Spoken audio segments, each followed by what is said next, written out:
6 months into America's COVID-19 pandemic, cases are surging, small businesses are faltering, playgrounds are empty, and unemployment is at 11%. Our best hope for ending this nightmare is a vaccine, and there are more than 165 in development. But when a vaccine becomes available, how many Americans will refuse it? Bill Gates' vaccine is magically ready, but in order to get the vaccine, you also have to receive the biometric tattoo. Will you take it? I don't trust the vaccines. I never did. And be able to force things into your body that then slowly debilitate you with binary weapon systems and kill you. Vaccines are the greatest healthcare advance of our time, preventing an estimated 4.5 billion infections since their advent. So what explains the reluctance of so many Americans to vaccinate?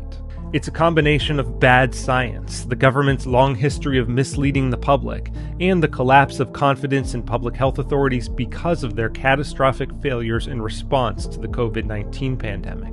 But if the government responds by attempting to force Americans to take a COVID-19 vaccine, it will only help the conspiracy theorists. Public health officials can begin to undo the damage of the past 6 months by rejecting authoritarian and paternalistic approaches in favor of careful persuasion and brutal honesty about the limits of their own knowledge. Though most Americans surveyed say they'll probably take the vaccine, there's a real possibility that a sizable block of refusers could allow this novel coronavirus to continue spreading based on what's happened with measles. And vaccine refusal tends to happen in clusters, according to researcher Tara C. Smith. 2019 was the worst measles year in a generation. When you have some of these groups of individuals where vaccination rates are low, it just takes one person with measles to get in there and spread it through a community. Vaccine skeptics often focus on the claim that childhood vaccines cause autism. I think they need to wake up and stop hurting our kids. The vaccines are dangerous, if not given dangerous to certain people who are more susceptible. 2 years old, 2.5 years old, a child, a beautiful child, went to have the vaccine and came back and a week later got a tremendous fever, got very, very sick, now is autistic. The claim famously was amplified by a British researcher named Andrew Wakefield. I started getting calls from parents who said, my child was developing perfectly normally, and then they had their MMR vaccine in many cases, and then they just disappeared. His 1998 paper linking vaccines and autism was later retracted, and the UK General Medical Council found him guilty of multiple ethics violations for lying about his test subjects and failing to disclose a financial link to an anti-vaccine lawsuit.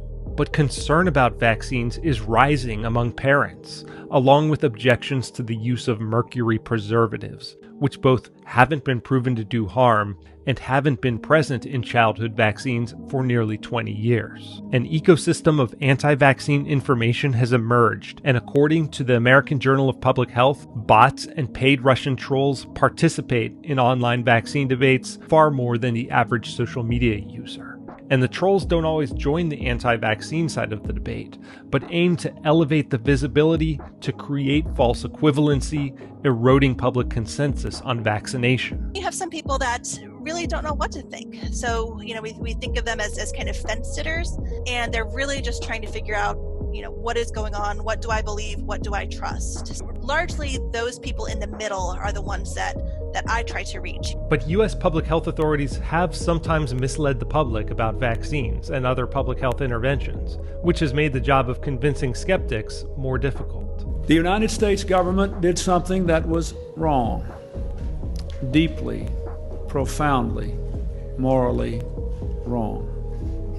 The Tuskegee experiment sowed deep distrust of the government and public health, particularly in Black American communities. In 1932, government doctors recruited mostly poor Black sharecroppers at the Tuskegee Institute for a study of the impact of syphilis. The participants, the majority of whom had the disease, were told they were getting an experimental medicine when in fact they were all given a placebo. Scientists running the study were actually interested in the progression of the illness when left untreated.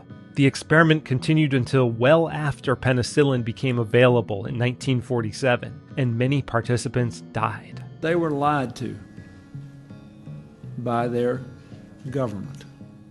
Another incident that damaged trust in public health occurred in 1976.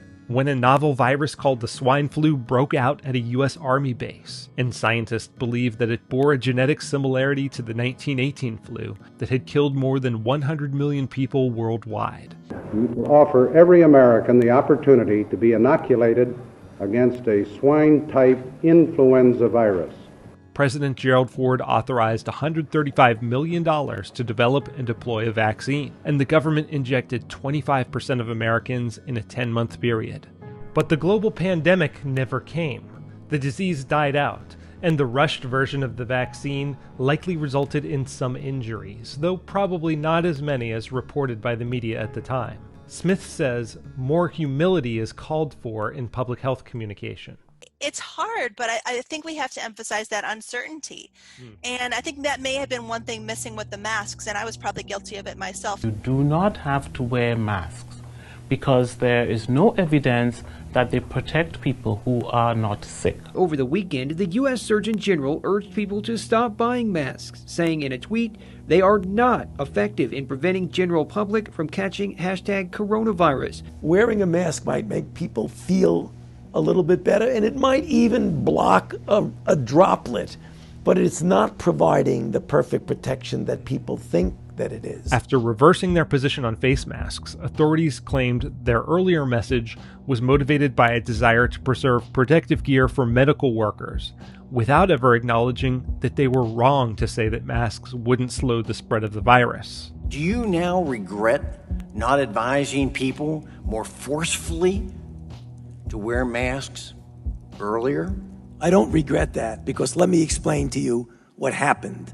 At that time, there was a paucity of equipment that our healthcare providers needed. Public health authorities also issued contradictory messages on the safety of large gatherings following the Black Lives Matter protests. The WHO failed to properly investigate the original outbreak in China, perhaps leaving the world less prepared than it should have been for the emerging pandemic. The Trump administration repeatedly played down the threat of the virus, and the CDC botched the early rollout of testing. If there is any hope of winning back public trust in a vaccination program, which, unlike the 1973 swine flu vaccine, will have been subject to extensive safety testing, public health authorities should acknowledge their past mistakes. We did not want to divert masks and PPE away from them to be used by the people. If warning against face masks was a so-called noble lie to preserve supplies for healthcare workers, they should own up to that rationale and stop condescending to the public.